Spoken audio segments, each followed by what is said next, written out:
Congress CEC की बैठक में बड़ा ऐलान किया गया है। केरल के वायनाड से लोकसभा चुनाव लड़ेंगे राहुल गांधी।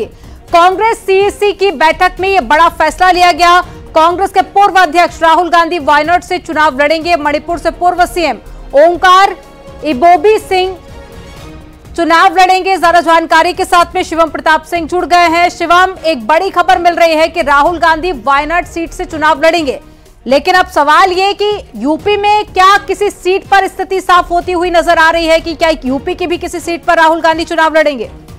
देखिए, कांग्रेस की आज केंद्रीय चुनाव समिति की पहली बैठक है जिसमें 10 राज्यों की 7 सीटों पर मंत्रणा होनी है। उत्तर प्रदेश को आज सीईसी में शामिल नहीं किया गया क्योंकि अभी वहां पर स्क्रीनिंग कमेटी की बैठक नहीं हुई है। लेकिन बड़ी खबर ये आ रही है कि राहुल गांधी जहां से अभी सिटिंग एमपी है वायनाड, वहां से चुनाव लड़ेंगे। सीईसी की बैठक में आज मोहर लग गई है और जो पार्टी की पहली लिस्ट आएगी 50 से 60 उम्मीदवारों की, उसमें राहुल गांधी का नाम होगा। वहीं अमेठी और रायबरेली 2 ऐसी सीटें हैं जिनको लेकर पूरे देश में चर्चा रहती है। गांधी परिवार की परंपरागत सीटें, लेकिन उनको लेकर अभी किसी तरीके की चर्चा सीईसी में नहीं हुई है क्योंकि सीईसी में अभी 10 राज्यों में छत्तीसगढ़ और मध्य प्रदेश ही 2 ऐसे राज्य हैं जिनको लेकर आज चर्चा हुई है। आने वाले समय में यूपी की जब सीईसी बैठक होगी उसके बाद ये तय हो पाएगा कि राहुल गांधी अमेठी से दोबारा चुनाव लड़ते हैं या नहीं। लेकिन फिलहाल ये सस्पेंस खत्म हो गया है कि राहुल गांधी वायनाड छोड़ने जा रहे हैं। चर्चाएं थी कि वो रामेश्वरम या कोई अन्य सीट भी चुन रहे हैं। चूंकि वायनाड सीट पर इंडिया गठबंधन में कांग्रेस के सहयोगी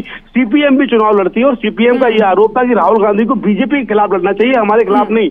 लेकिन आज ये तय हो गया सीईसी की बैठक में। शिवम, स्मृति ईरानी उन्हें खुला चैलेंज दे रही है और वहीं दूसरी तरफ राहुल गांधी, जैसे जानकारी मिल रही है कि अभी जो फैसला लिया गया है कि वो वायनाड की सीट से ही चुनाव लड़ेंगे।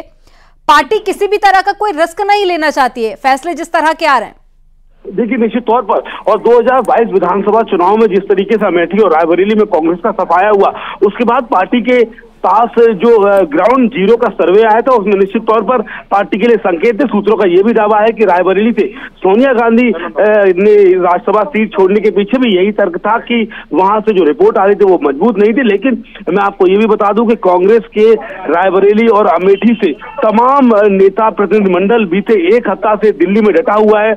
उनकी सीधे तौर पर कांग्रेस हाईकमान से ये मांग है कि गांधी परिवार से ही कोई वहां से चुनाव लड़े।